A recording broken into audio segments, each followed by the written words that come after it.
The first rule of menstruation is don't talk about menstruation. This rule is so strict, we don't even talk about the rule. We all just know. No one wants to hear about the fact that once a month, huge amounts of blood leave our bodies. But why not? Maybe it's because we've been told our entire lives that our periods are something gross and unnatural. Although if you've ever watched an ad for feminine hygiene, you wouldn't think that. Those young ladies are happy and doing backflips, diving into pools, and wearing all white. Though to be fair, there isn't any actual evidence that they're on their periods, as they seem to be excreting this strange blue liquid that looks nothing like menstrual blood. But jokes aside, those young ladies are reminded that being on your period is no excuse not to act normal, and there is no need to act like your period is a big deal, and there's absolutely no need to let anyone know that it's your time of the month. My ex-boyfriend, we were living in Ireland at the time, and we each had different student housing. I had stayed over after dance at his student housing. Now, at the age of 20, I had chemo, so I had been menopausal. My first period back, 4 years later, happened in my ex-boyfriend's bed, overnight, on his white sheets. I woke up that morning, and what on earth, and is Ireland drinking? I thought I didn't feed his bed. But no, it was even harder to clean up after. So he went to class. I decided I would not be going to class that day and took his sheets, and because it was his student housing, I had no idea where the laundry facilities were. So I took an entire bottle of shampoo and bar of soap, and I washed his sheets and my pajamas.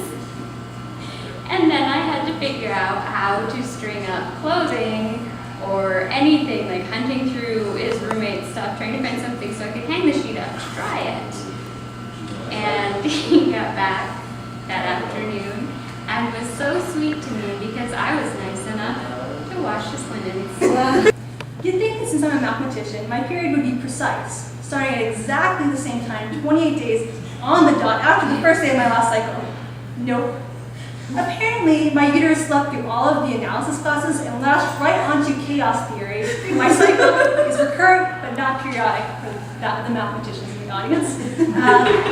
I've been using one of those cycle tracker apps for years to try to see if there's any sort of pattern or mathematical formula to predict when it's going to hit next, but it's just arbitrary.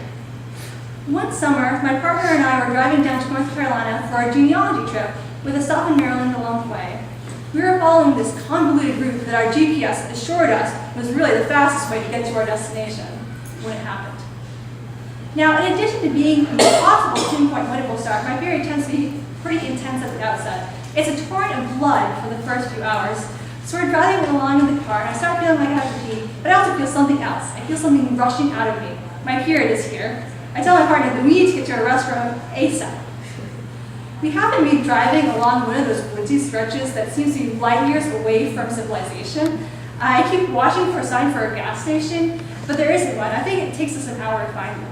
My bladder is about to burst, and I'm hoping I can change my pad before blood erupts everywhere. Anyway, after what seems like a century of waiting, we finally find a Shell station.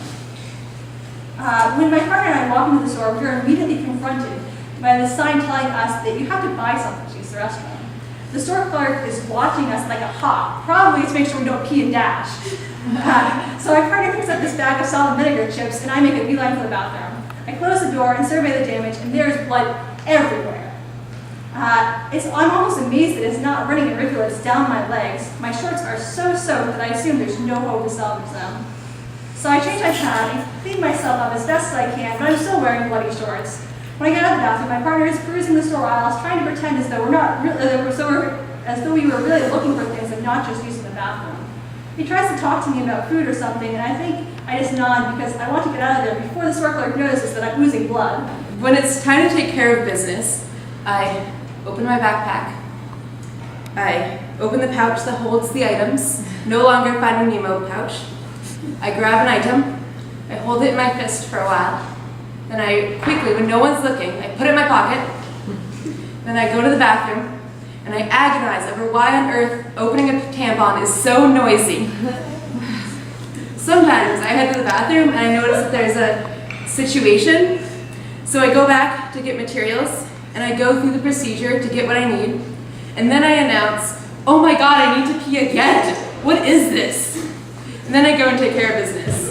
I do this even if there's no males in the room. I do this even if I'm with everyone that's my friend. So why am I like this? Why am I so reluctant to talk about my period? And how can I fix it? I guess I can start with not lying about why I'm going to the bathroom. I can stop grabbing a tampon like a James Bond mission. I'll never feel like the young woman in a Tampax commercial. But maybe I can feel a little less anxious once a month when the red flood comes.